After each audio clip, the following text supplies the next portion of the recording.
Persevered through pain and tragedy, not for the sake of ambition or vanity, not for wealth or power, but only for the people and the country he loved. As you know so well, the passage of time never really heals the tragic memory of such a great loss. But we carry on because we have to, because our loved one would want us to.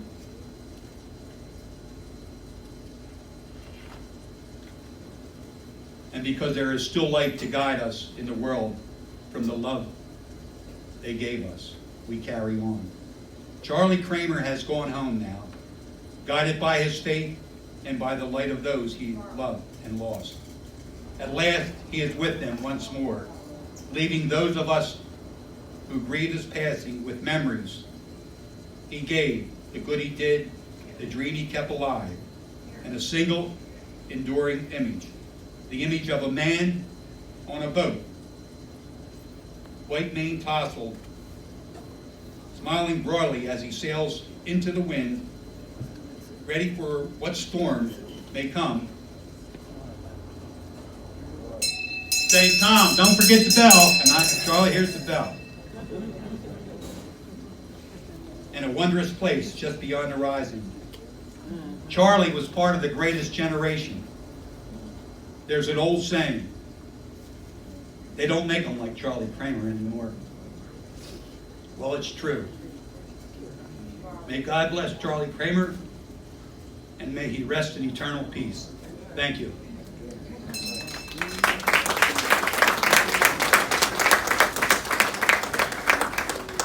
At this time, I'd like to present a special guest. He did a special favor for Charlie on many occasions. As you all know, Charlie was involved in politics, and Charlie was a mayor at one time in Kennett Square. And when he was down here, he didn't let any stone go unturned, whether it was with the governor or was it with our state representatives or state senators. So with that, I'm going to turn over to the next speaker, one of Charlie's favorite politicians, and State Senator Brian Pettyjohn. Brian?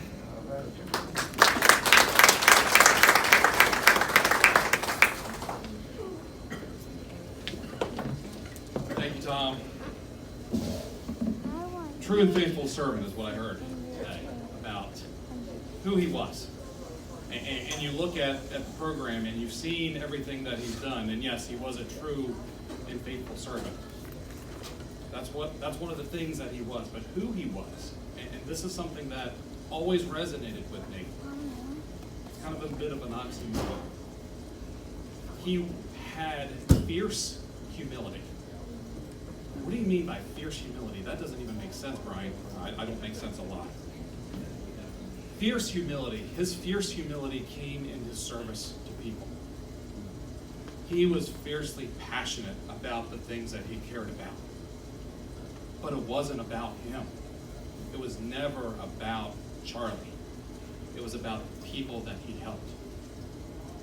And when Tom first introduced him to me, you know, he was a mayor. He was involved in politics. He was mayor of Kennett Square. I said, "Oh, hello, Your Honor. Nice to meet you." He said, "Just call me Charlie." And that sticks out. That sticks out to me because it's not about a title for him. It was never about his title. It was never about what he accomplished for himself or the positions that he held. It was what he was able to do for those around him. We mourn his passing, but I tell you, 9.5 decades of service to others.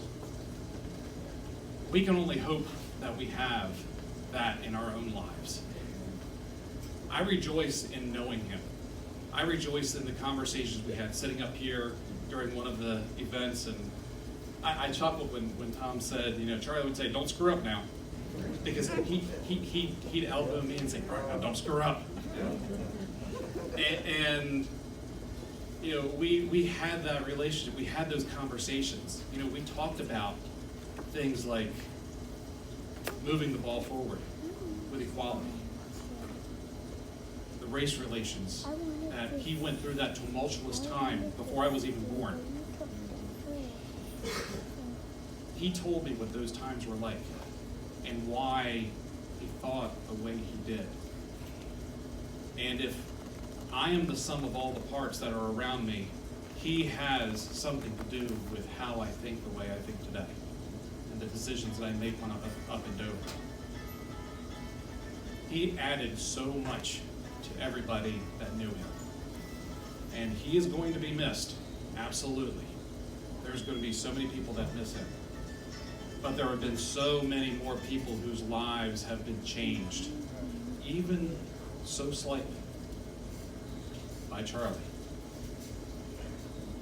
I think one of the most important things that he's done is planted seeds. He doesn't bring the whole tree in, but he plants those seeds that grow into ideas, that grow into understanding. And it's a shame that that sower of seeds is no longer with us, but I hope that we as people that knew Charlie can sow those seeds as well for others. I'm honored to present a memorial from the Delaware State Senate. And if you'll entertain me for just a moment, I'll go ahead and read it in its entirety. State of Delaware Senate, in memoriam. Be it hereby known to all, Senators Brian G. Pettyjohn and Ernesto B. Lopez are joined by the entire 150th General Assembly in paying tribute to the life and honor to the memory of Charles S. Kramer Sr. Native to Kennett Square, Pennsylvania, born on the 20th of August, 1925, a son of Fremont Carter and Mary Evelyn Kramer. He proudly served his country with the United States Army and was a veteran of the Second World War. In addition to his parents, he was predeceased by his brother Ernest and children Charles, Dennis, Robert, Dorothy, and John. A fine gentleman of many talents, amen to that. He was well known and held in high regard through his association with the National Vulcanized Fiber and Kennett High School, as the former mayor of Kennett Square, a member of the Kennett Fire Department, the NAACP, Israel African Methodist Episcopal Church, and the Delaware State Chaplain for AMVETS, and most specifically for his commitment to community, devotion to family, and as a good friend to many. Throughout all, Charles Kramer touched and enriched numerous lives. He made the world in which he lived a better place for having passed through it. His absence shall be sorely felt by all who knew, loved, and admired him. May unto him be granted rest eternal, and may perpetual light shine upon him. With condolences to his wife, Thelma, children Lynn, Charlotte, Norris, and Matt, and their families, as they are joined by friends and relations in remembrance and thanksgiving for a beloved life, very well lived. The Senate directs this memorial issued today, Saturday, the 27th of June, in the year of our Lord, 2020. It is signed by our President Pro Tem of the Senate, David McBride, by the Secretary of the Senate, Joy Bauer, and by myself. Additionally sponsored by Senator Ernie Lopez. In grateful memory of his life that was very, very well lived. Thank you.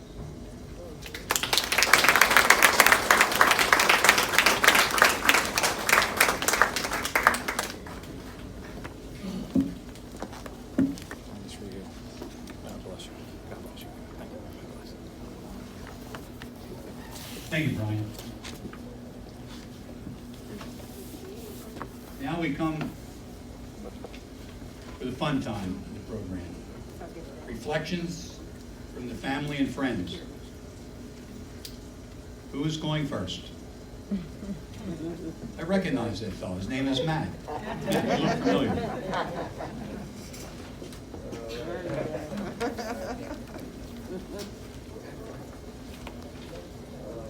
Okay, I just want to say a few words about my dad. He was the patriarch of our family, and he is gone. But only in body, not in spirit. He was such a great man, and I refuse to be sad because he always will always have great memories of him. Memories of fishing on our boat, and that's something that he absolutely loved.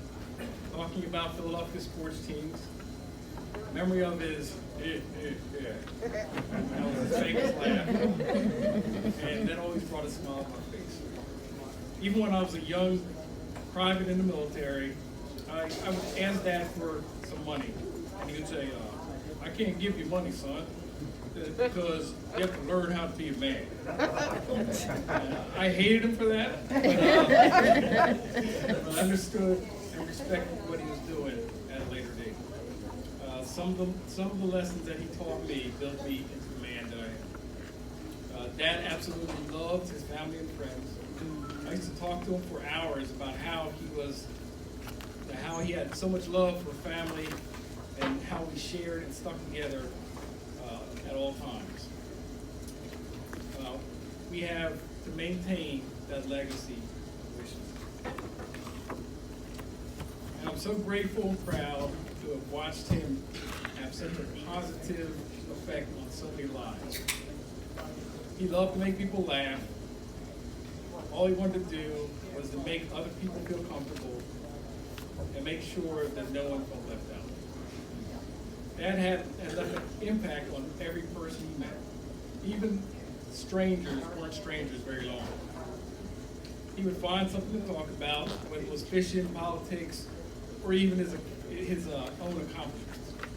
He didn't matter what walk of life he belonged to. Dad was ready to chat. He was full of energy and the love that spread on this earth continued to grow and live on. And to me, that love is how we all should ultimately be measured. I love you, Dad, now and forever.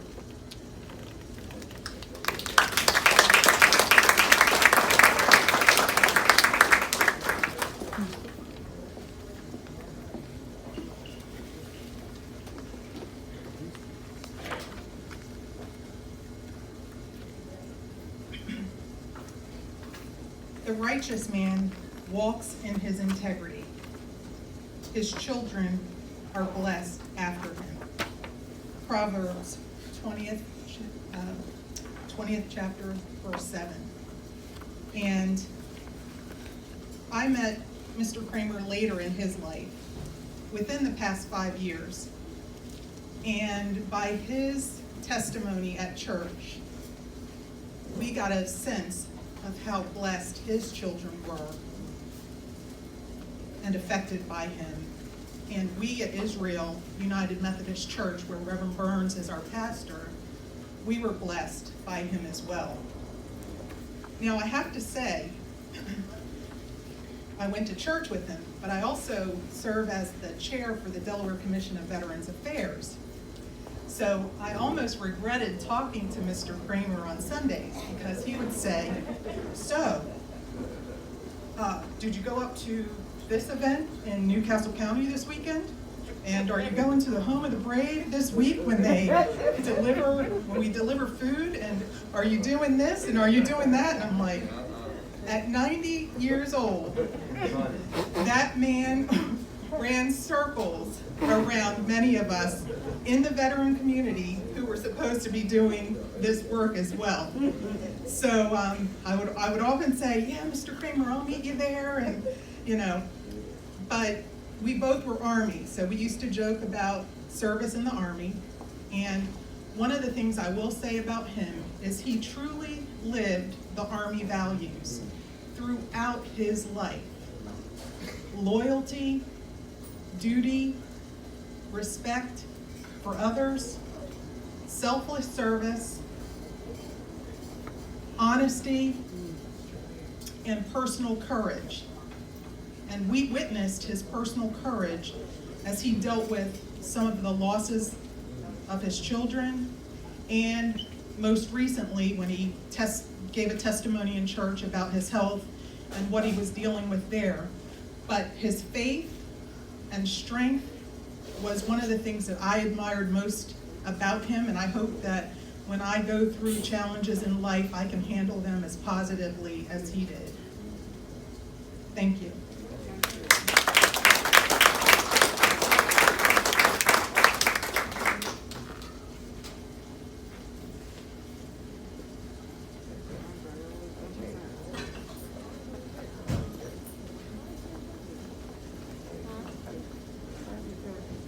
My name is Andre Kramer. I'm one of his grandchildren. I wonder if I could bring my brother and sister up here because we're the offspring of Charles Clinton Jr. And we also remember the boat, sitting there and going fishing with Grandpa and enjoying that time up there at Kennett Square at the house. I remember going to the events at Kennett High School, watching my Uncle Matt wrestle, the mushroom events at Kennett High, assisting my grandfather with cutting the grass when he was out there cutting the grass in some of the parks, and just some of the things that he filtered down through to my dad, which helped us grow up to be the men and women that we've become. I used to talk with my grandfather quite often, especially when we were kids, and just admire how he went about life and how he led our family, and would encourage us to be leaders in the community as well. I learned about the NAACP through him, coming through my dad, so to speak, but also through my grandfather. I learned about the CB radio and listening to the communications, and remembering always wanting to have one of those rock back chairs, the dad chair that he would always have, and sit there and as a kid and play on his play on the CB and kind of mimic what he said. And going down in the basement. So we kind of grew up. I'm not gonna say in the same household, but sort of speak the same kind of way that Uncle Matt. Yeah, Matt, like he was like Charlotte. He was like a big brother. Yeah, sort of like He was like a big brother. He wasn't like but he will be missed. But I just wanted to say that we learned a lot from him. I will always remember my grandfather,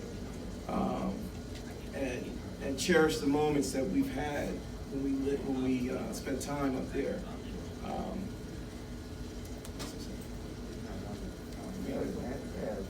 Come on, Nicole. I just want to say that we love you, Grandpa. You put you on the spot. There's so much stuff you can't think of it. And one thing I did want to I mention. should have said this. I should have said that. One thing I wanted to mention is that the words that Kier sung about are so true. You raised me up since I was a child. And I would say that is so true when it comes to him. Because we learned so much. And we cherish the family that we're blessed to have the family that we have. All right, so that's all I have to say. Amen. You're going to miss my gift cards on Christmas.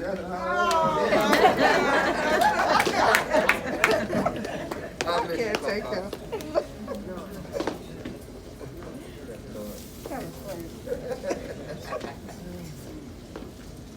Hi, my name is Kevin Kramer, and I am his great-grandson, and everyone keeps talking about this boat. I didn't get a boat. I had to work. And I just wanted to share a small memory really fast. So when I was around like 11, 13, and I kind of blame Zaria for this, it's her fault. Zaria went down there a summer before me and spent 3 months down there, and she was only like 8 or 9, down there with Grandpa for the whole summer, working and cleaning and helping cut grass. And then when they asked me to go down there, I was not here for it. It was no joke. Like, Grandpa did not play. We were up, like, I was like 11, 12. We were up at 7 o'clock in the morning. Breakfast was done Grandma had breakfast done at like 6:30. It was the summertime. Like, I could only go to the pool till at 5 o'clock. And then we had to go to the campgrounds that he has down in Lewis. And clean the camp. And we had to get the trash, and it was like mice. And I was just like, oh my gosh. And Grandpa used to always tell me, that like a working man makes a hard man, and only a hard man do working things. And I think about the stuff that I'm doing now in my life, and I look back over my short 24 years of my life, and I think about all the things I'm so ambitious about, and like community service, and like helping people, and it's like it's embedded in us as Kramers. It's embedded it's in our blood, and it's just good to know that like that didn't just come out of nowhere, and that it's how I feel about humanity, how I feel about other people, why I'm so compassionate, why I have these drives and like all these urges inside to like try to save the world. It comes from him. So I just want to say, Grandpa, I know you can hear me. I just want to say thank you for being who you were and shaping who I am. And I love you.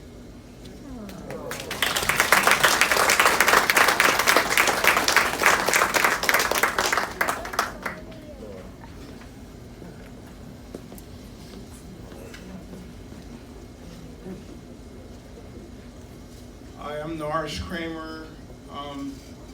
I want to share something about Dad's last days. I got to talk to him. I got to actually come down a couple times. My pastor actually brought me down all the way from Wilmington, brought me down to Lewis to see him and spend some time with him.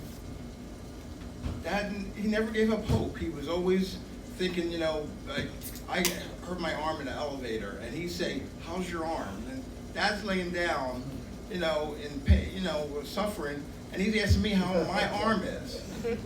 That's what Dad was, He cared about everybody, cared about the family, wanted us all to do better than what we were. I also got to mention my two sisters. They did what I don't know nobody in the family could do. They stuck with Dad through the whole thing. They took care of him. They took care of Mom too. They worked day and night. They gave up their lives so they could take care of Dad. And I know they did it selflessly. They didn't care about their other responsibilities. They took care of Dad, and I want to thank them so much for that. So I know Dad will be proud of the family. He'll be proud of them. I know he loved Mom. He loved us all, and he loved everybody in here. Love you, Dad.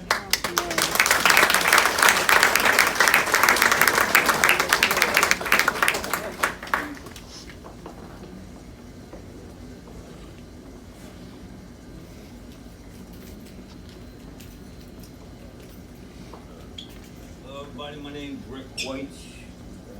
Used to be part of the Angola Beach and Estates HOA.